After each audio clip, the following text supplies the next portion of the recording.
اب یہاں سے جو ٹاپک ہے، جو مضمون ہے، وہ کیا ہے آپ سماعت فرمائیں۔ سب سے پہلی چیز تو یہ ہے، اللہ پسند نہیں کرتا بری بات کا اعلان کرنا۔ کوئی بھی چیز بری ہو اور اس کو علل اعلان کوئی بندہ کرنا چاہ رہا ہے، اللہ ہرگز اس کو پسند نہیں کرتا۔ اس میں بہت ساری چیزیں آ گئیں، جیسے فحش کلامی کرنا، گندی باتیں کرنا، لوگوں سے ڈسکس کرنے کے وقت خفیہ باتوں کو جنہیں چھپانے کا شریعت نے حکم دیا ہے اس کو برسر عام کہنا، یہ وہ چیزیں ہیں جن کو اللہ رب العزت فرما رہا ہے ہرگز اللہ پسند نہیں کرتا، مگر مظلوم سے۔ ہاں، اگر کسی پر ظلم کیا گیا ہے، مثال کے طور پر کسی کی عزت لوٹ لی گئی، اور اگر وہ ظالم کے خلاف مقدمہ کرنے کے لیے علل اعلان اس گناہ کا ذکر کرے کہ میرے ساتھ ایسا ایسا ہوا ہے، تو وہ گنہگار نہیں ہے۔ مظلوم ان باتوں کو علل اعلان کر سکتا ہے، لیکن کچھ لوگ فحش باتوں کو اور بری باتوں کو شوقیہ طور پر کرتے ہیں، شوق سے کرتے ہیں، ان کو اس میں مزہ آتا ہے۔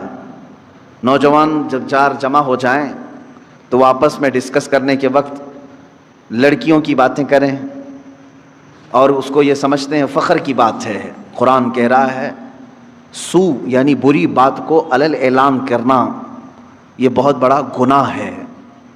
ایک تو یہ چیز ہوئی، اور اس کے علاوہ تم سے کچھ گناہ سرزد ہو گیا، انجانے میں ہوا کہ جانے میں ہوا، لیکن تنہائی میں کیے تھے، رات کے وقت گناہ ہو گیا، لیکن اس کو آ کر کے تم نے چار لوگوں کے سامنے بیان کیا، یہ ڈبل گناہ ہے۔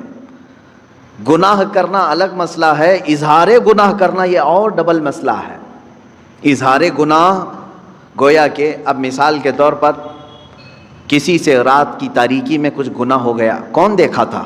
کسی کو نہیں معلوم، صرف اس کو معلوم، وہ اکیلا تھا، کر لیا۔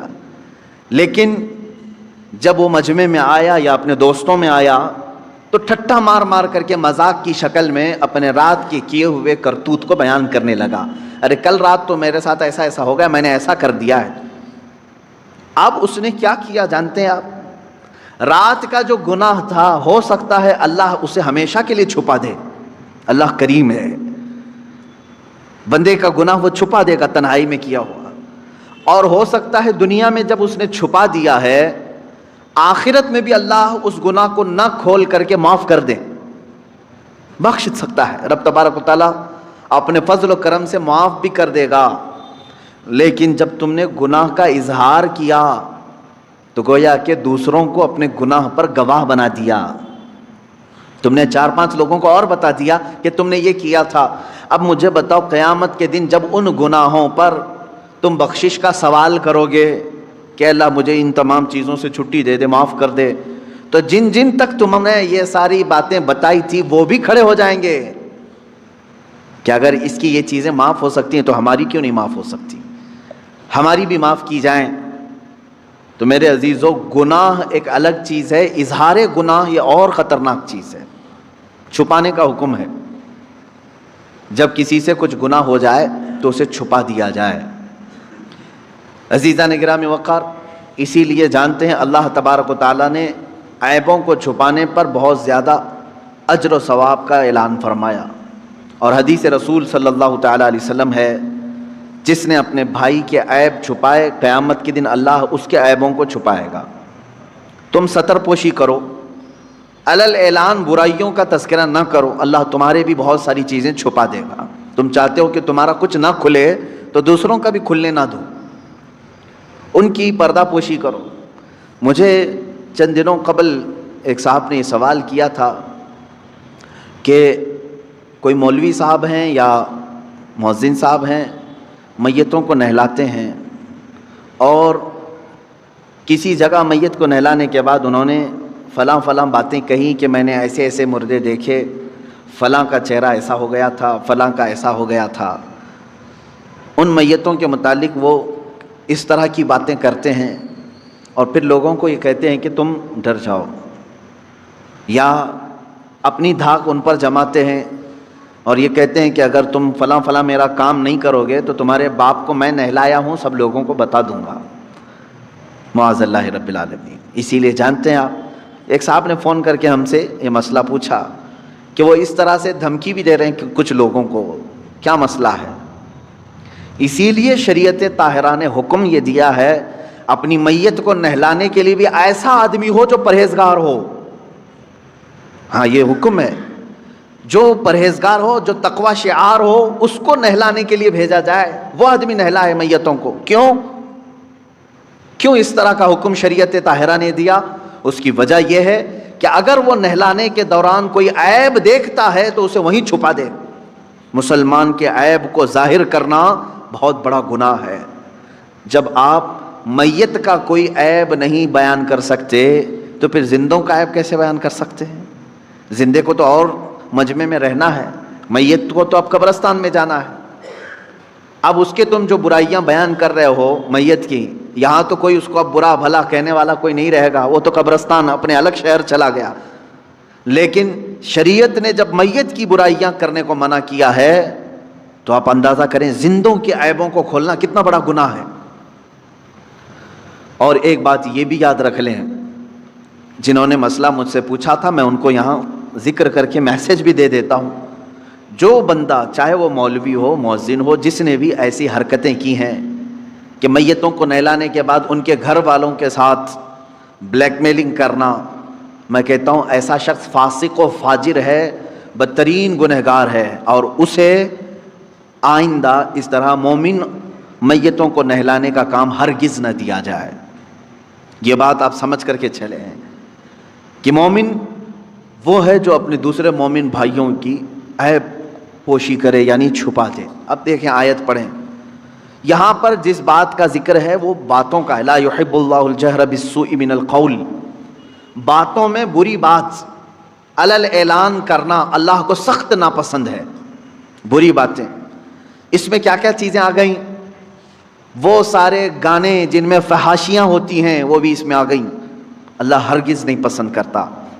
بعض لوگ یہ سمجھتے ہیں فیشن ہے، اس میں غلیظ باتیں ہوتی ہیں. بعض شعراء ایسے ہوتے ہیں، شاعر لوگ، جس میں غلاظت بھری ہوئی ہوتی ہے.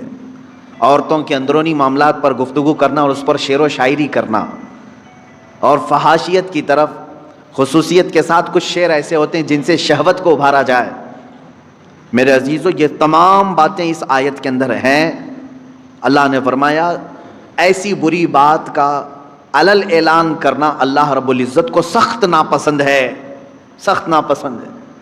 ایک حدیث میں نے پڑھی، آپ سب توجہ رکھیں میرے عزیزو، بچوں جوان. فحاشی کی باتیں عام طور پر لوگ بیٹھ کر کے ڈسکس کرتے ہیں. جانتے ہیں اس کا انجام کیا ہونے والا ہے؟ تم سوچتے ہوں گے ٹھٹا مار کر کے ہنس دیے، فلاں عورت کے اندرونی معاملات پر ہم گفتگو کریں، فلاں لڑکی کی فگر کے بارے میں بات کریں، معاذ اللہ. ایسے بہت ساری چیزیں ہیں جو غلاظت ہے، اس کو علل اعلان آدمی کر رہا ہے. اس کا انجام کیا ہے؟ حدیث پاک میں ہے، فرمایا گیا جب وہ مرتا ہے تو اس کے منہ سے ایک اتنی تیز بدبو نکلتی ہے جس سے جہنم بھی کانپنے لگتا ہے.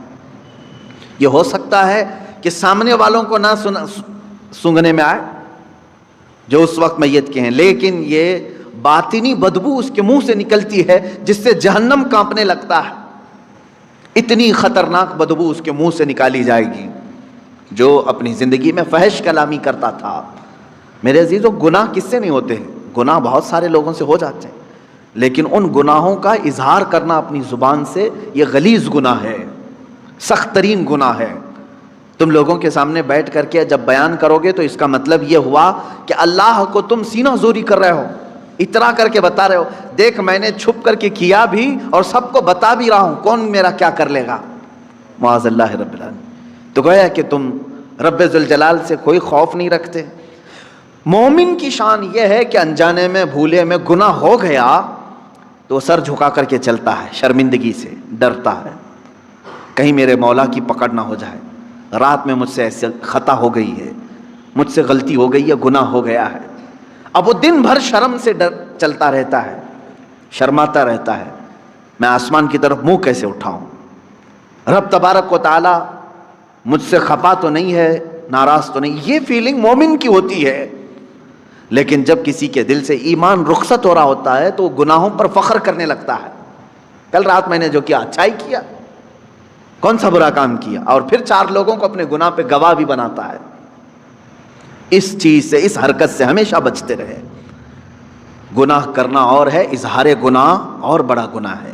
دوسری چیز فحش کلامی، یعنی مذاق میں بھی ہو ایسا مذاق کرنا جس میں غلاظتوں کا ذکر آئے، چاہے وہ شہوت کی باتیں ہوں، عورتوں کی باتیں ہوں، مردوں کی باتیں ہوں.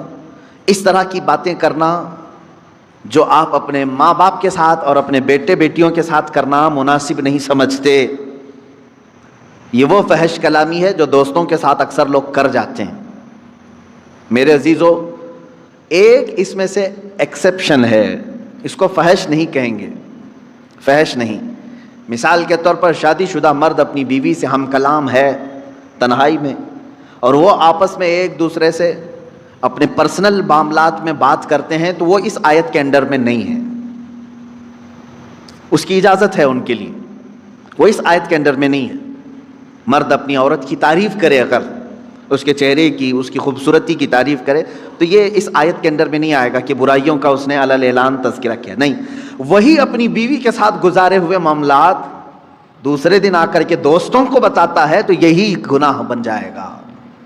اپنی بیوی سے تذکرہ کرے گا، حلال ہے، لیکن جب دوسروں کے سامنے آ کر کے ان چیزوں کو بیان کرے گا تو یہ حرام ہے، اور وہ گناہ کر رہا ہے، بری بات کو علی الاعلان کر رہا ہے. حالانکہ اس کے لیے حلال تھا، لیکن یہ ذکر اپنی بیوی کے ساتھ کر سکتا تھا. یہی چیز عورتیں اگر اس طرح کی حرکتوں میں مبتلا ہیں کہ چاہے تم اپنے شوہر کے ساتھ جس طرح سے بھی رہو، حلال طریقے سے اسلام نے جو اجازتیں دی ہیں تم زندگی گزارو، ان کے ساتھ رات گزارو، لیکن رات کے معاملات کو اگر عورتیں 4 عورتوں میں بیٹھ کر کے بیان کرتی ہیں تو بھی وہ اس آیت کے انڈر میں آتی ہیں. اللہ رب العزت نے جن کے متعلق یہاں وعید بیان کی کہ یہ فحش کلامی کرنے والے اللہ کو ناپسند ہیں، اللہ ان کی طرف نظر رحمت نہیں فرمائے گا. عزیزان گرامی وقار، چاہے مردوں سے یہ خرابی ہو یا عورتوں سے یہ خرابی ہو، ان دونوں چیزوں سے بچنا چاہیے. شرم و حیا کے پیکر بنو، ان چیزوں کا تذکرہ زبان پر لانے سے تھوڑا بچتے رہو. ایک بات یہ بھی یاد رکھ لیں، آدمی کے نسب کا بھی پتہ بعض بزرگوں نے فرمایا اس کی زبان سے چلتا ہے. اگر زیادہ فحش کلامی کرتا ہے، غلیظ جملے بکتا ہے، تو اس کے نسب کے متعلق بھی بعض علماء نے انگلی اٹھائی ہے، کیونکہ شریف نسل والا آدمی اپنی زبان پر غلیظ باتیں لانے سے کتراتا ہے. جیسے ابھی عشاء کی نماز میں ہم نے ایک سورہ قلم کی تلاوت کی ہے، اس میں ایک بندے ولید بن مغیرہ کی 10 برائیاں اللہ نے گنائی ہیں. 10 برائیاں. وہ کیا کیا کرتا تھا؟ حضور پاک صلی اللہ تعالیٰ علیہ وسلم کو گالیاں دیتا تھا، رسول پاک صلی اللہ تعالیٰ علیہ وسلم کو کبھی جادوگر بولتا تھا، وہ کہتا کہ کبھی ان کو مرگی آتی ہے، بیمار ہیں، یہ سب جملے بکتا تھا. یہاں تک کہ حضور صلی اللہ علیہ وسلم جب آیتیں تلاوت کرتے تو یہ کہتا یہ تو پرانے لوگوں کی لکھی ہوئی آیتیں کہیں سے چرا کے تم لائے ہو. تو اس طرح کے جملے کہتا تھا. تو قرآن نے اس کے متعلق کیا بتایا؟ وہی جو ابھی میں نے جسٹ تھوڑی دیر پہلے کہا، فحش کلامی جو ہے وہ نسب کے اوپر شک پیدا کرتی ہے. قرآن نے کہا عتل بعد ذلک زنیم، یہ وہ شخص ہے جو زنا سے پیدا ہوا ہے، جو رسول مختار صلی اللہ تعالیٰ علیہ وسلم پر ایسی باتیں کر رہا ہے، جھوٹے الزامات لگا رہا ہے، تہمتیں لگا رہا ہے، اس کے نسب میں خرابی ہے. ولید بن مغیرہ مشہور شخص ہے، اور جب قرآن نے یہ بیان کیا تو دوڑتا ہوا اپنی ماں کے پاس گیا، کہا قرآن نے میری برائیاں گنائی اور یہ بھی کہا ہے کہ میں زنا سے پیدا ہوا ہوں، میرے باپ کا نام تو مغیرہ ہے. اپنی ماں کو گرا دیا، اس کے سینے پر بیٹھ گیا، کہا سچ سچ بتا میں کس کا بیٹا ہوں. اس کی ماں نے کہا بیٹا ولید، تو اگر مغیرہ کا ہی بیٹا ہوتا تو اپنی ماں کے سینے پہ چڑھ کے نہیں بیٹھا ہوتا. بات در حقیقت یہ ہے، بکریاں چرانے والے ایک آدمی سے مجھے عشق ہو گیا تھا، میں نے اس کے ساتھ بدکاری کر لی، میں نے اس چرواہے سے زنا کر لیا، اسی نطفے سے تو پیدا ہوا. ماں نے اس شک کو بھی دور کر دیا. قرآن نے جو بتایا وہ حق ہو کر نکلا. یہاں سے پتہ چلتا ہے کہ ہر گستاخ رسول کا نطفہ پلید ہے. جو رسول کریم صلی اللہ تعالیٰ علیہ وسلم کی طرف انگلی اٹھائے اس کے نسب میں خرابی ہے. اور دوسری بات جو میں نے ابھی بتائی، فحش کلامی کرنے والا، غلیظ باتیں کرنے والا، وہ بھی اپنے نسب پر شک پیدا کر دیتا ہے لوگوں کے دل، اس لیے گالی گلوچ زیادہ نہ کریں۔ لوگ تمہارے خاندانوں کو پہچانیں گے تمہاری زبان سے، تمہارے کلمات سے، تمہارے جملوں سے۔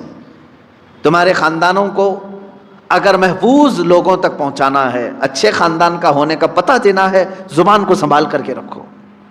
اگر تمہاری زبان بہکتی ہے، بات بات پر گالی سے بات کرتے ہو، تو پھر اہل علم تو سمجھ جائیں گے، عام لوگ سمجھیں یا نہ سمجھیں، ہم سمجھ جائیں گے، یا جو اہل علم ہیں وہ سمجھیں گے کہ اس کی زبان پر جو غلاظتیں ہیں اس میں کسی اور کی خطا بھی ہو سکتی ہے، اس کے نسب کی خرابی ہو سکتی ہے، خاندان کا پتہ دیتی ہیں ایسی چیزیں۔ اب آگے بڑھتے ہیں، اللہ رب العزت فرماتا ہے ان تبدو خیرا او تخفوہ عن سوء فإن اللہ کان عفوا قدیرا، اگر تم کوئی بھلائی علل اعلان کرو یا چھپ کر، یعنی کوئی بھی بھلائی، اب دیکھیں اس سے پہلے برائی کا تذکرہ ہوا، برائی اگر ہوئی تو علل اعلان ہرگز نہیں، اللہ پسند نہیں کرتا، لیکن بھلائی اگر تم علل اعلان کرو یا چھپ کر کرو، دونوں بھی اللہ قبول کرے گا، اللہ دونوں چیزوں کو پسند کرتا ہے۔ کچھ بھلائیاں ایسی ہیں جن کو علل اعلان کرنا ہے، اور کچھ بھلائیاں ایسی ہیں جن کو چھپا کر کرنا ہے۔ نیکیاں جو ہے نا سب چھپانے کا حکم نہیں ہے، بعض نیکیاں وہ ہیں جن کو علل اعلان کرنا ہے۔ نماز چھپ کر پڑھنے کا حکم نہیں ہے، میں سارے لوگوں کی نظروں میں آ کر کے جماعت سے نماز ادا کرو، علل اعلان کرو یہ نیکی۔ زکوٰۃ دینے کا بھی حکم یہ ہے، چھپا کر کے نہیں، دکھا کر کے دینا افضل ہے زکوٰۃ۔ باقی جو خیرات ہے، نفل خیرات، ایسا دو کہ دوسرے ہاتھ کو خبر بھی نہ ہو۔ دیکھیں آپ، نیکیاں بعض علل اعلان کرنا ہے اور بعض چھپا کر کے۔ نماز اگر کوئی کہتا ہے نہیں میں اپنے روم میں پڑھ لیتا ہوں، میں بند کر کے اکیلا پڑھ لیتا ہوں، منع کیا گیا ہے کہ یہ نیکی چھپ کر کے نہیں، دکھا کر کرنی ہے، علل اعلان کرو۔ اس کی وجہ کیا ہے؟ کئی وجوہات ہیں میرے عزیزوں۔ مسجدوں میں اذان دے کر تمہیں بلایا جا رہا ہے، اقامت بول کر کھڑا کیا جا رہا ہے، صفوں میں ترتیب دے کر کے تمہیں نماز پڑھائی جا رہی ہے ہر مسجد میں۔ کیوں؟ نماز تو تمہارے گھر میں بھی ہو سکتی ہے۔ اس کی وجہ یہ ہے کہ یہ اللہ کا فرض ہے۔ تم گھر میں پڑھتے ہوں گے، لیکن اگر تم سامنے نہیں آئے تو سارے مسلمان تمہارے بارے میں بدگمانی کریں گے کہ یہ بے نمازی آدمی ہے، بے نمازی آدمی، کبھی اس کو مسجد میں ہم نے نہیں دیکھا، اگرچہ تم نماز پڑھ رہے تھے، لیکن سارے مسلمان تمہیں کیا سمجھیں گے؟ بے نمازی سمجھیں گے۔ اور اللہ رب العزت کے ہاں ایک قانون یہ بھی ہے، حدیث رسول میں حضور نے فرمایا تمام مومنین جس کے بارے میں جو گمان رکھتے ہیں اللہ بھی اس کے ساتھ ویسا ہی فیصلہ کرے گا۔ ایک جنازہ آیا، صحابہ کھڑے تھے حضور صلی اللہ تعالیٰ علیہ وسلم کے ساتھ، جنازہ سامنے سے گزر گیا، صحابہ اس کی تعریف کرنے لگے، کیا اچھا آدمی تھا، بہت ہی بھلائی کرتا تھا، نیکیاں کرتا تھا۔ رسول کریم صلی اللہ علیہ وسلم نے فرمایا وجبت، واجب ہو گئی۔ تھوڑی دیر کے بعد ایک اور جنازہ آیا، صحابہ اکرام جو وہاں کھڑے تھے انہوں نے اس کی برائی کی کہ یہ آدمی اچھا نہیں تھا، بہت سارے لوگوں کے ساتھ اس نے برا کام کیا، ظلم کیا ہے، چلا گیا، ختم ہو گیا۔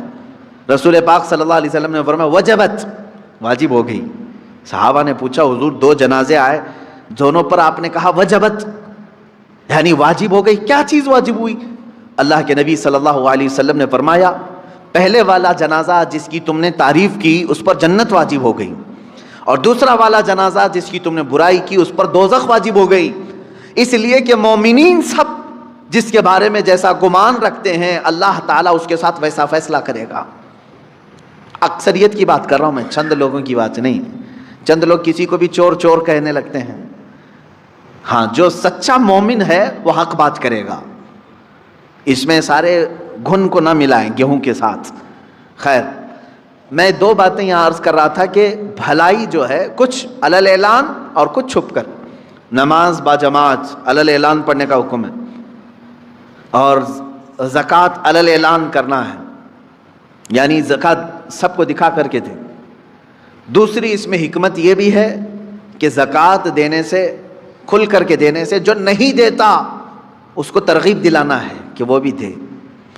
حج کے لیے جا رہے ہو تو علل اعلان جا سکتے ہیں، لیکن اس میں ریاکاری نہیں ہونی چاہیے، دکھاوا نہ ہو کہ میں لوگوں کے لیے حج کر رہا ہوں. یہ نہیں، نیت تو اللہ کو راضی کرنے کے لیے، لیکن سب لوگوں کی نظروں کے سامنے سے جاؤ تاکہ تمہیں مرنے کے وقت کوئی یہ نہ کہہ دے کہ مال تھا پھر بھی حج کیے بغیر چلا گیا.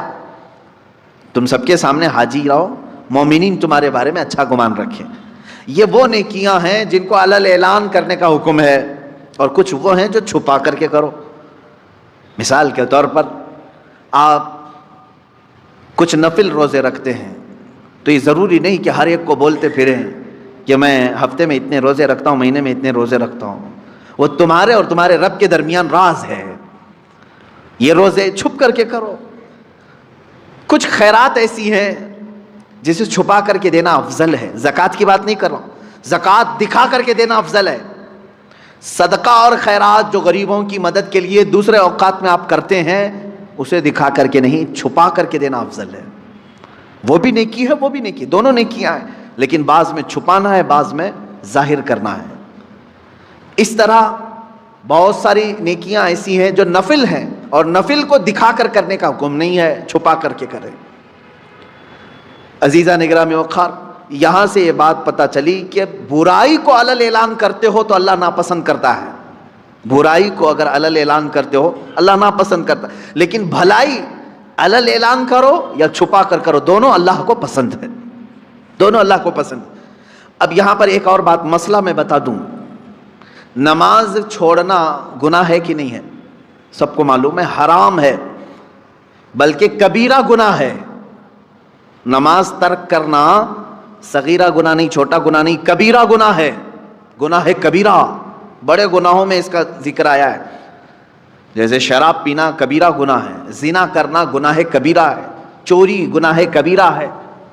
اس طرح نماز کا ترک کرنا گناہ کبیرہ ہے، چھوٹا گناہ نہیں ہے. یہ چھوٹ گئی آپ سے، ہم سے، کسی سے بھی چھوٹ گئی نماز، گناہ تو کیا، لیکن فقہائے کرام نے مسئلہ یہ بیان کیا ہے، مسجد میں آ کر کے اگر تم قضا نماز پڑھتے ہو تو منع ہے، منع کیا گیا ہے.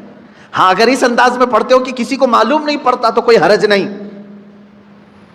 اب وہ مسئلہ میں بہت باریکی سے بتا رہا ہوں، میرے ٹاپک سے ریلیٹڈ ہے. اس لیے عشاء کی نماز تمہاری چھوٹ گئی، عشاء کی نماز چھوٹ گئی، قضا ہو گئی، یہ گناہ ہے. اور لوگوں کے سامنے آ کر کے بتا کر کے اس کی قضا پڑھو گے تو اظہار گناہ. تم نے سب کو بتایا کہ میری نماز چھوٹی تھی. تو گناہ کرنا ایک الگ مسئلہ ہے، اور گناہ کا اظہار کرنا اور بڑا گناہ ہے. تم اگر قضا کر رہے ہو تو چھپ کر کے، ہاں اپنی نفل نمازوں کے درمیان، سنت نمازوں کے درمیان اگر قضا پڑھ رہے ہو تو کوئی حرج نہیں، پڑھ سکتے ہو. اب یہاں مسئلہ ایسا ہے کہ ہم سب ایک ہی حمام میں ہیں، یعنی سب کی قضا ہے، اس کی بھی، اس کی بھی، اس کی بھی، اس کی بھی، سب ایک دوسرے کو دیکھ رہے ہیں، اس لیے مسئلہ خراب نہیں. بزرگان دین پہلے اس پر بہت تنبیہ کرتے تھے، اگر کوئی ایک بندہ قضا نمازیں سب کو دکھا کے پڑھ رہا ہے تو سارے لوگ اسے گرفتار کر لیتے، پکڑتے ہیں کہ تو ایک گناہ کیا اور سب کو آ کر مسجد میں بتا رہا ہے. تو یہ پہلے کا یعنی ان بزرگوں کا ایک تقویٰ تھا. لیکن آج بھی میں کہہ رہا ہوں مسئلہ یہ ہے، عشاء کی نماز قضا ہو گئی. قضا پڑھنے کے لیے آپ کو کرنا کیا ہے؟ 17 رکعت پوری قضا نہیں پڑھیں گے آپ، 4 فرض اور 3 وتر. مسئلہ تو یہی ہے نا.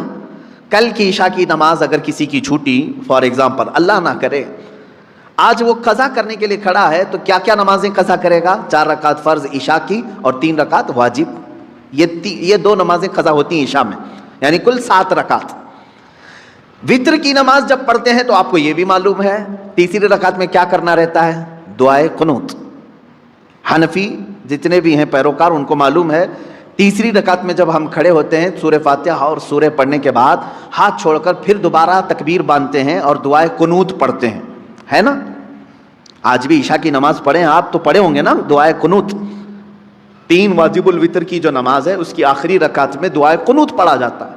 لیکن جب قضا نماز پڑھ رہے ہیں آپ، کل کی عشاء کی قضا پڑھنے آئے، 4 رکعت فرض پڑھ لیا، کسی کو نہیں معلوم قضا پڑھ لیا آپ نے سنت کی جگہ، 3 رکعت وتر پڑھ رہے تھے. حکم یہ ہے کہ دعائے قنوت کے لیے ہاتھ نہ اٹھاؤ، ورنہ دیکھنے والا سمجھ جائے گا کہ یہ ابھی کی نہیں کوئی دوسری پڑھ رہا ہے. ہاں عشاء میں تو ہو سکتا ہے نہ سمجھے، کیونکہ عشاء میں کرنٹ نماز بھی ایک اسی وقت کی بھی ایک وتر ہے.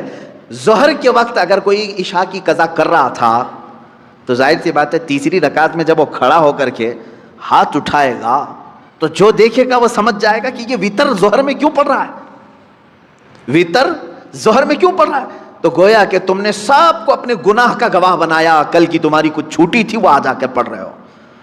گناہ کا گواہ نہ بناؤ کسی کو. اظہار گناہ یہ اور بڑا گناہ ہے. یہ مسئلہ آپ نے سمجھ لیا ہوگا. اب اندازہ کرو ایک چھوٹی ہوئی نماز کو بندہ جب ادا کرنے آ رہا ہے تب شریعت نے اتنا حکم دیا ہے کہ چھپ کر کے کرو. ان لوگوں کا کیا انجام ہوگا جو فحش کلامی علل اعلان کرتے ہیں. رات کو زنا ہو گیا ہے فلاں کے ساتھ فلاں ہو گیا ہے, اس کو مزے لے کر کے بیان کرتے ہیں, ان کا کیا انجام ہوگا. میاں یہاں نماز کی قضا کے لیے بھی شریعت نے کہا ہے کہ اس طرح پڑھو کہ لوگوں کو خبر نہ ہو. اور لوگوں کی جو برائیاں بیان کرتا ہے کٹوں پہ بیٹھ کر کے, اس کا کیا انجام ہے. سوچو اس بات کو. قرآن کی یہ دونوں آیتیں ہمارے لیے عبرت ہیں. اللہ نے فرمایا ایک تو یہ زبان سے نکلنے والا کوئی برا کلمہ اللہ تم سے ہرگز پسند نہیں کرتا, اور جب ایسا بندہ مر جاتا ہے جو فحش کلامی کرتا ہے اس کے منہ سے بدبو نکلتی ہے ایسی کہ جہنم بھی کانپنے لگتا ہے. یہ حدیث میں ہے. اور دوسری چیز دو آیت میں نے پڑھی, ان تبدو خیرن او تخفو, اگر تم بھلائی کو علل اعلان کرو یا چھپ کر کرو اللہ رب العزت اسے پسند کرتا ہے, قبول کرتا ہے.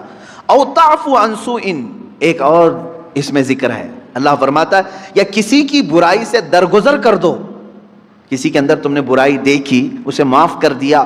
فإن اللہ کان عفوا قدیرا, تو بے شک اللہ معاف کرنے والا قدرت والا ہے. ایک بات یاد رکھیں, معاف کرنا کس کی صفت ہے؟ اللہ کی صفت. آپ سب کو معلوم ہے. رحم کرنا کس کی صفت ہے؟ اللہ. اور رحیم بھی ہے عفو بھی ہے.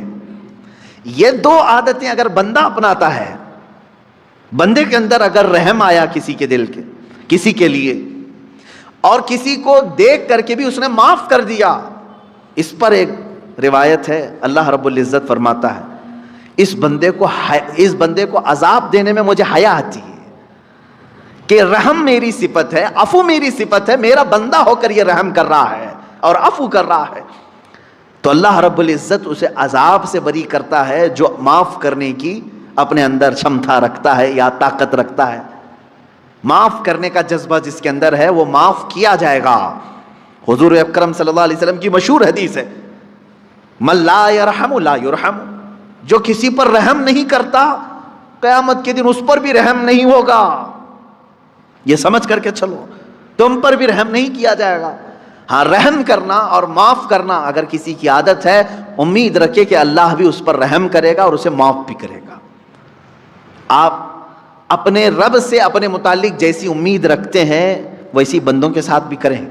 مثال کے طور پر 100 گناہ ہو گئے میرے, 100 گناہ ہو گئے. اللہ سے تم کیا امید رکھتے ہو؟ اللہ رب العزت سے تمہاری امید یہی ہے کہ میرا مولا مجھے معاف کرے گا, ہے کہ نہیں؟ تم اپنے متعلق تو یہ امید رکھتے ہو, لیکن تمہارے ساتھ جب کسی نے ایک بھی برائی کر دی اور 9 اچھائیاں کیا ہے, 10 میں سے 9 اچھائیاں کیا, ایک برائی کیا, تم اس کو معاف کرنے کی طاقت نہیں رکھتے. یہ نہیں سوچتے کہ اس کے پاس 9 اچھائیاں تھیں میرے ساتھ, ایک برائی ہو گئی ہے, معاف کر دو اس کو. تو یہ ایک بات یاد رکھو, تم اپنے رب سے 100 گناہ اپنے معاف کرانے کی امید لے کر بیٹھے ہو اور اپنے بھائی کے ایک گناہ کو معاف کرنا نہیں چاہتے, تو پھر بھول جاؤ تمہیں بھی قیامت کے دن معاف نہیں کیا جائے گا. اب ایک حدیث میں سناتا ہوں معاف کرنے کے متعلق, یہاں آئی ہے اس لیے ہمارے معاملات ہوتے ہیں ایک دوسرے کے. مرنے سے پہلے امت مصطفیٰ کو معاف کر کے مرو, کبھی بھی ہو. بدلے کی بھاونا, انتقام کا جذبہ نہ رہے, اللہ کے حوالے کر دو. میرے ساتھ جس نے بھی جو کچھ بھی کیا, اللہ تو منتقم حقیقی ہے, تو ہی دیکھ لے. اپنے معاملات چھوڑ دو اللہ کے اوپر. اور رہی بات کسی نے کچھ کیا ہے تو معاف کر دو.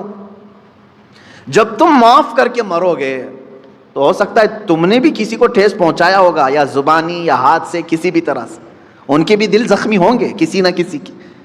اب یہ رب تعالیٰ اپنے ذمہ کرم پر لیتا ہے, ان کے دلوں کو نرم کرتا ہے, وہ بھی تمہیں معاف کر دیتے ہیں جب تم معاف کر کے دنیا سے جاؤ گے. میں حدیث بتا رہا تھا, حدیث یہ ہے 2 بھائیوں میں تکرار ہوئی, جھگڑا ہوا, ایک دوسرے سے دونوں کا کچھ نہ کچھ مباحثہ ہوا اور تکرار کے بعد دونوں الگ ہوئے جھگڑے کے بعد، لیکن ان میں سے ایک بھائی معافی مانگنے کے لیے آیا دوسرے کے پاس۔ بات یاد رکھیں، حضور پاک صلی اللہ علیہ وسلم فرماتے ہیں دو جھگڑوں کے بعد اپنے بھائی سے معافی مانگنے میں جو پہل کرے گا وہ قیامت کے دن میرے ساتھ پہل جنت میں جائے گا، وہ جنت میں بھی پہلے ہوگا۔ یہی بات تو حضرت امام حسن اور امام حسین کے درمیان حضرت فاطمہ نے کہا تھا۔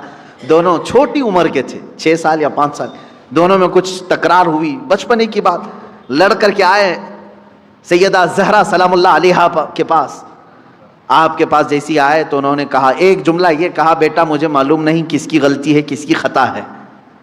ماں فاطمہ تو زہرا رضی اللہ تعالیٰ عنہ فرما رہی ہیں مجھے یہ نہیں معلوم، لیکن ایک بات یاد رکھ لو کہ دونوں کے تکرار سے، دونوں کے جھگڑوں سے کہیں اللہ دونوں سے ناراض نہ ہو جائے، دونوں رونے لگے، کچھ بھی ہو جائے لیکن مولا ہمارا نہ روٹھے۔ تو حضرت فاطمہ نے کہا میں نے اپنے ابا جان سے حدیث سنی ہے، جو معافی مانگنے میں پہل کرتا ہے، جو معافی مانگنے میں پہل کرتا ہے وہ جنت میں بھی پہلے جائے گا۔ ابھی یہ جملہ مکمل نہ ہونے کو تھا، امام حسین چھوٹی عمر کے تھے، دوڑ کر کے حضرت امام حسن کے پاس گئے، کہا برادر محترم جو کچھ بھی ہوا ہماری تکرار ہمیں معاف کر دیں۔ اب دوسرے بھائی کا کیا مقام ہے یہ بھی حدیث پاک سے سن لیں۔ معاف کر دیا تو خیر ہے، تم نے معاف کر دیا، کوئی تم سے معافی مانگنے کے لیے آیا معاف کر دیا۔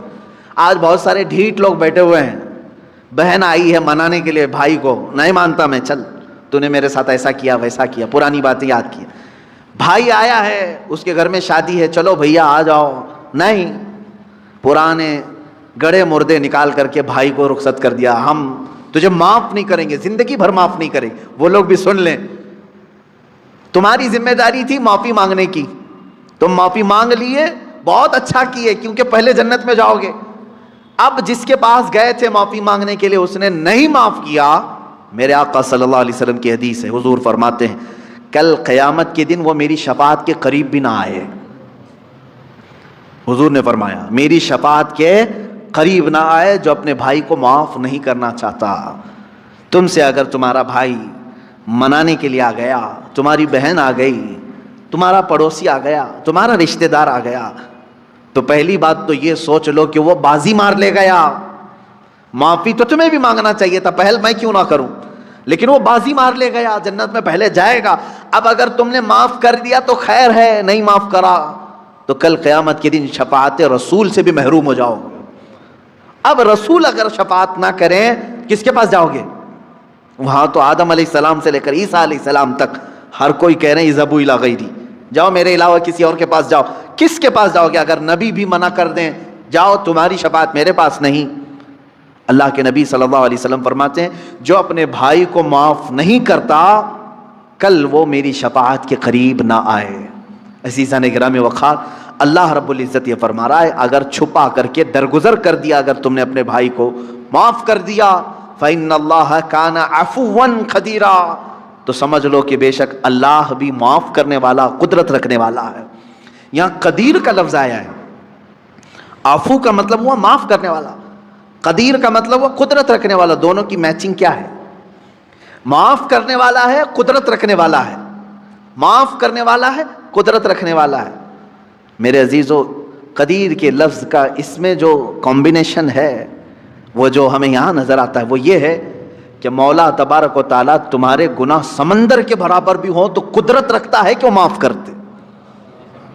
یہ قدرت ہے اس کی کہ وہ قدیر ہے۔ یہاں تک کہ ایک شخص آیا حضور اکرم صلی اللہ علیہ وسلم کی بارگاہ میں، اس نے کہا اے رسول پاک میرے گناہ بہت زیادہ ہو گئے، بہت زیادہ ہو گئے، کیا میری معافی ہو سکتی ہے؟ اللہ کے حضور میرے آقا صلی اللہ علیہ وسلم نے عرض کیا کہ مولا کیا اس بندے کی معافی ہو سکتی؟ رب تبارک و تعالیٰ نے جبرائیل امین کے ذریعے بھیجا اور ارشاد فرمایا اے رسول پاک صلی اللہ علیہ وسلم آپ اس بندے سے پوچھیں کیا اس کے گناہ سمندر کے برابر ہیں؟ حضور صلی اللہ علیہ وسلم نے اس سے پوچھا کہ اللہ تعالیٰ نے یہ سوال کیا ہے تجھ سے؟ اس نے کہا نہیں، اس سے بھی زیادہ ہیں، اس سے بھی زیادہ ہیں۔ رب تبارک و تعالیٰ نے پھر فرمایا اے حبیب اس سے پوچھیں پوری دنیا کے درختوں کے پتوں کے برابر ہیں اس کے گناہ؟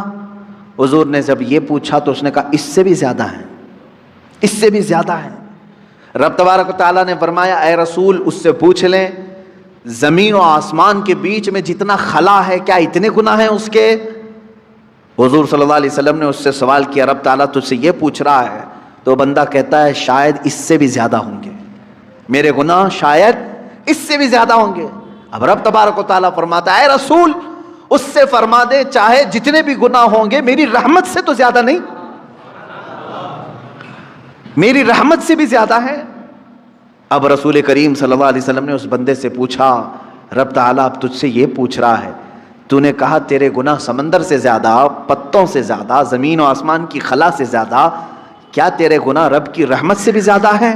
وہ رونے لگ گیا، کہا اے اللہ کے رسول اللہ رب العزت کی رحمت بے کراں ہے، بے حساب ہے، میرے گناہ اس کی رحمت کو کہاں لگیں گے؟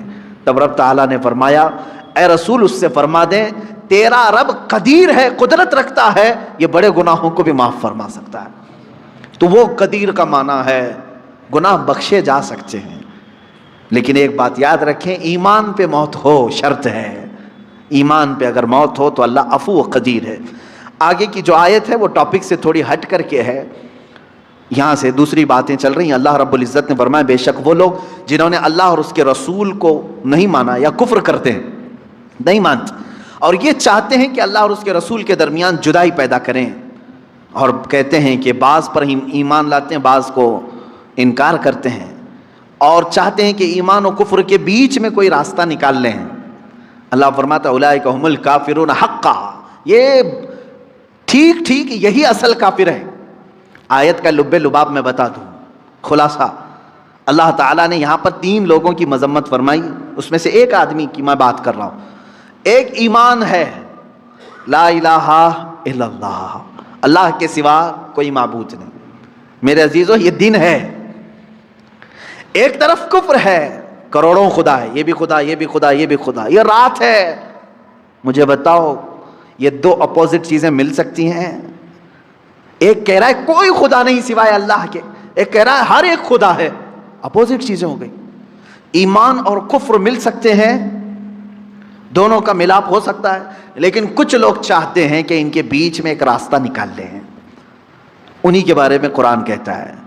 اللہ تعالیٰ فرماتا یریدون ان یتخذوا بین ذلک سبیلا، کچھ لوگ ایسے ہیں جو چاہتے ہیں ان کے اور ان کے بیچ میں ایک راستہ نکال لیں۔ یہ لوگ کون ہیں؟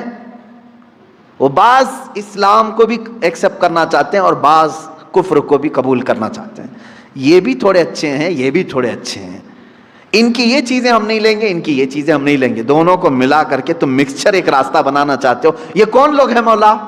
رب تعالیٰ فرماتا اولئک هم الکافرون حقا، حقیقت میں تو بڑے کافر یہ ہیں جو باؤنڈری کو پاٹ رہے ہیں، بیچ کی باؤنڈری کو ہٹا رہے ہیں، یہ حقیقت میں بڑے کافر ہیں۔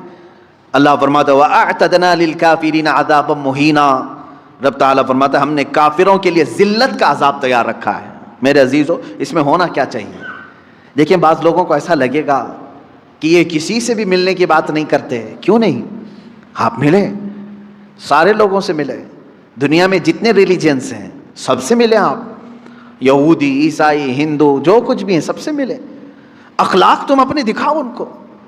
لیکن میں جس چیز کی بات کر رہا ہوں وہ یہ ہے کہ اپنے اخلاق کے ساتھ دوستی رکھی جا سکتی ہے، لیکن ہر عقیدے کو ایکسیپٹ نہیں کیا جاتا، ہر ایک چیز کو ہم اپنے رنگ کو ایسا نہ بدلیں جس کو محاورے میں کہا گیا کوا چلا ہنس کی چال اپنی چال بھول گیا۔ کوا جو ہے وہ سوچتا ہے ہنس کی طرح میں بھی چل کر کے دیکھوں، بعد میں ہوتا کیا ہے وہ پریکٹس کرتے کرتے وہ ہنس کی طرح بھی نہیں چل پا رہا ہے اور اصلی کوا بھی نہیں رہا، بیچ کا ہو گیا، اس کو اپنی چال ہی ختم بھول گیا۔ اسی طرح کچھ لوگ ایسے ہیں جو سوچتے ہیں نہیں ہم سیکولر ہیں، ہم بیچ والے ہیں، ہم پورے مسلمان بھی نہیں بننا چاہتے، ہم پورے وہ بھی نہیں، وہ درمیان میں آ کر کے ان کو بعد میں یہ بھی بھول جاتے ہیں کہ ہم تھے کیا اصل، وہی کوے ہیں جو اپنی چال بھول گئے۔ اسی لیے کہا گیا ہے اللہ رب العزت نے تمہیں جس فطرت میں پیدا کیا ویسی ہی رہو، ویسی ہی رہو۔ اب اس کو ایک میں دوسری مثال بتا دوں۔ ایک بندہ ایسا ہے کتوں سے بہت پیار کرتا تھا، کتے اسے اچھے لگتے تھے، یہ تھا انسان، تھا انسان لیکن کتوں سے اسے پیار تھا، تو اس نے یہ سوچا کہ میں تھوڑا انسان رہوں تھوڑا کتا بن کے رہوں، تو وہ کتوں کے ساتھ جاتا رہا، تھوڑا چار پیر سے چلتا رہا، دونوں ہاتھ زمین پہ رکھنا اور گھٹنوں کے بل چلتا رہا، کتے جیسا منہ ہلاتے ہیں ویسا ہلاتا رہا، کیونکہ اسے پیار تھا، اور تھا کیا؟ انسان۔ وہ کتوں سے پیار کی وجہ سے تھوڑا کتا بننے کی کوشش کرتا رہا، لیکن بہت دن وہ پریکٹس کر کر کے اس کی حالت ایسی ہو گئی کہ کتا تو بن نہیں سکا، کیونکہ نہ دم آئی نہ کان نکل پائے، کچھ نہیں ہو سکا، کتا نہیں بن سکا۔ لیکن اب سیدھا چلنے کی کوشش کر رہا ہے تو وہ بھی نہیں آ رہا ہے۔ یہ بھی تذکرہ ہے، بزرگوں کی کتابوں میں موجود ہے۔ اب وہ سیدھا چلنے کی کوشش کر رہا ہے انسانوں کی طرح، وہ بھی نہیں ہو پا رہا ہے اس سے، کیونکہ بہت دن پریکٹس کیا کتا بننے کی۔ تو کیا ہوا؟ نہ انسان بن کر کے رہا نہ کتا بن کر کے، یہ کون سی تیسری مخلوق بن گئی، ایک الگ ہی بن گیا۔ یہی قرآن کہتا ہے کہ کچھ لوگ یہ چاہتے ہیں کہ بیچ کا راستہ نکالیں۔ میاں کاہے کا بیچ کا راستہ؟ کیا اسلام میں کوئی چیز کمی رہ گئی تمہیں؟ جو اکبر بادشاہ نکالنے کی کوشش کیا تھا، دونوں کو میچ کر کے ملا کر کے ہم ایک نیا دین تیار کریں گے، نیا مذہب تیار کریں، یہ بھی ہم کو چاہیے یہ بھی ہم کو چاہیے، دونوں کو ملا کر کے۔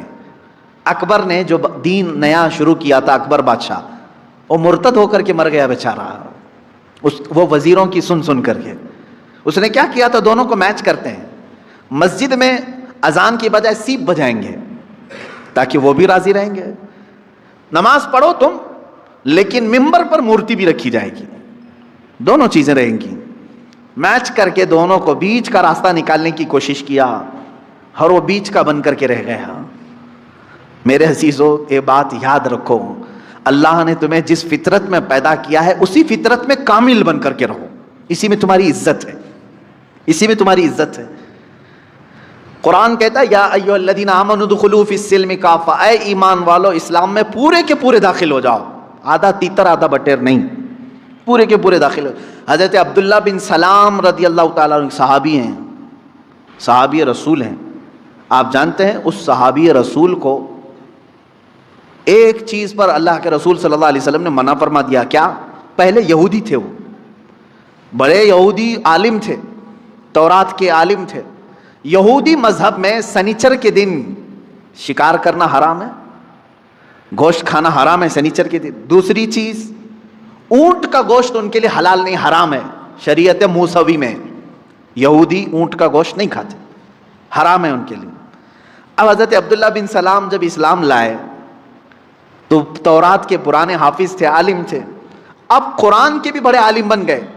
لیکن حضرت عبداللہ بن سلام کیا کرتے تھے؟ سنیچر کے دن گوشت نہیں کھاتے تھے، سنیچر کے دن گوشت نہیں کھاتے، اور اونٹ کا گوشت نہیں کھاتے تھے۔ ان کا اپنا اجتہاد تھا، وہ کیا سوچ کر کے کرتے تھے اس طرح سے؟ جب صحابہ نے ان سے پوچھا تو انہوں نے کہا اسلام میں گوشت کھانا واجب تھوڑی نہ ہے، فرض ہے کیا اونٹ کا گوشت کھانا؟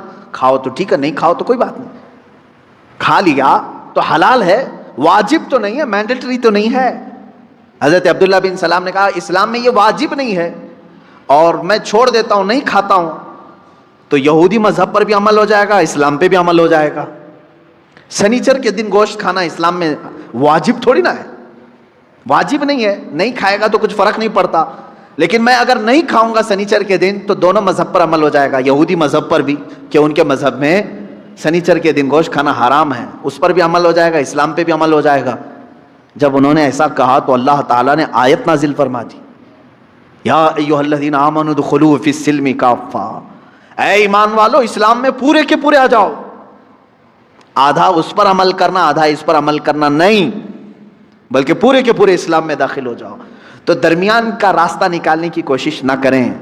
میں نے بہت گمبھیر مثالیں دی ہیں، ہاں کچھ لوگوں کے لیے وہ حقیقت میں گمبھیر مثالیں ہیں کہ کتا بننے کی کوشش کرتے رہو گے، نہیں بن سکتے، کیونکہ تمہیں 2 پیر دیے ہیں، 2 ہاتھ دیے ہیں، تم ہاتھ سے اٹھا کر کے کھانا کھانے کی فطرت رکھتے ہو، لیکن جانور سے پیار ہے، ٹھیک ہے، اچھی بات ہے، کتے سے پیار ہے، اچھی بات ہے، کیونکہ ہم کتوں سے نفرت نہیں کرتے، کسی بھی جانور سے نفرت کرنے کا حکم نہیں دیا گیا ہے سوائے موذی اور نجس، کتے کو حراست کے لیے یعنی چوکیداری کے لیے رکھنے کی اجازت دی گئی، کھیتی باڑی کے نگرانی کے لیے رکھنے کی اجازت دی گئی ہے. ٹھیک ہے تمہارا اپنا معاملہ، جانور یعنی اینیمل لورز آپ ہیں اگر رہو، لیکن بننے کی کوشش مت کرنا. پیار کرنا الگ چیز ہے، پورا بن جانا الگ چیز ہے. تم بن نہیں سکتے. اسی طرح اسلام دن ہے، کفر رات ہے. دونوں کے بیچ میں اگر تم نکالنے کی راستہ سوچو گے تو پھر کیا ہو جائے گا؟ وہی ہو جائے گا کہ تم پورے نہ اسلام میں رہ پاؤ گے نہ پورے کفار میں رہ پاؤ گے. اللہ رب العزت نے اسلام جیسی عظیم دولت سے تمہیں سرفراز کیا ہے تو اسی میں پورے کے پورے باقی رہو، اسی میں پورے کے پورے رہو. اچھا دوسرے مذاہب کی بھی میں بات کروں، دوسرے ریلیجن میں اگر کوئی پنڈت ہے، اگر وہ اپنے دھرم میں پورا پکا ہے تو ان کے دھرم میں اس کو اچھا سمجھا جاتا ہے کہ ڈاواں ڈول آدمی نہیں ہے، پورا ٹھیک ہے، پورے اس کو گرنتھ یاد ہیں، وید یاد ہیں، جو کچھ بھی ان کی مقدس کتابیں سب برابر کرتا ہے. لیکن ان میں سے اگر وہ کوئی ایسا شخص جو ادھر بھی ادھر بھی ہاتھ پیر مارتا رہتا ہے تو وہاں پر بھی وہ ذلیل ہو جاتا ہے. یہ سب کا معاملہ ہے. اسی لیے میں آپ سے بھی کہوں گا، اللہ تبارک و تعالیٰ نے اگر تمہیں دائرہ اسلام میں رکھا ہے تو اس کی قدر کرو، اور اپنی نیتا گیری بچانے کے لیے جگہ جگہ پوجا پاٹ کرنا تمہارے لیے شریعت کا حکم نہیں ہے. ہاں آپ اگر یہاں ہندوستان میں رہتے ہیں، آپ کے پڑوسی ہندو ہیں، نان مسلم ہیں، تو ہمارے لیے اجازت ہے کہ ان کے دل رکھنے کے لیے آپ ان سے دوستی رکھ سکتے ہیں. پڑوسی کے حقوق میں یہاں تک ہے اسلام نے بتایا اگر وہ غمگین ہے تو اس کے غم کو دور کرنے کی کوشش کرو، اگر اس کے گھر میں کسی چیز کی کمی ہے تو پوری کرو، اگر ان میں کسی کا انتقال ہو جائے، مر جائے، تو تم اس کے ہاں تعزیت کے لیے جا سکتے ہو، اگرچہ دور کھڑے رہو.